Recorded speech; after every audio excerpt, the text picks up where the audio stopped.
think we're going to see innovation in three main areas. We're going to see it in terms of customers, we're going to see it in terms of products, and platforms. What are some of the ways Meritam is involved within this broader FinTech conversation that's going on here today? Sure. Well, I mean, we're definitely front and center in the robo-advising space.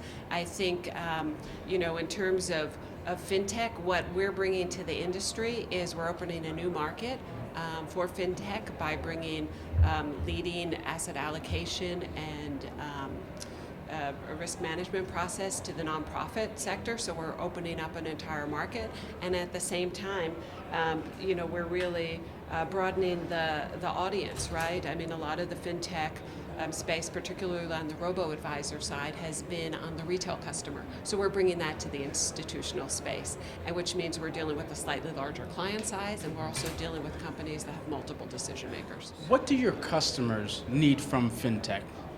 We spend a lot of time thinking about what our customers need. Absolutely. Yeah, I think they need few things, right? Our customers are nonprofits, so they're expected to act as fiduciaries. That means they really need to come up with an investment strategy that they can implement simply and with clarity from end to end. So basically, we understand their needs, we understand what sort of risk tolerance they want to take, we develop that into an asset allocation strategy, and we implement it using low-cost ETFs.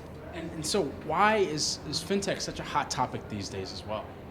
I think FinTech is hot for three reasons, really. One, it's the financial services industry itself. There's also the technology, and there's also the millennials. From a financial services perspective side, I think a lot of people are fed up with the industry, especially after the crash of '08. I think the industry has revealed itself as inefficient, and people are really looking for more transparency. So technology helps that. In terms of the technology itself, it allows companies like mine and other startups to bring innovation and scale at a very low cost, so we can reach a wide range of companies. And then, of course, there's the millennials, right? And lots been said about the millennials, but they want technology and they're very comfortable with it and they expect a lot more. So we're really at that tipping point. What do you see as the future of FinTech?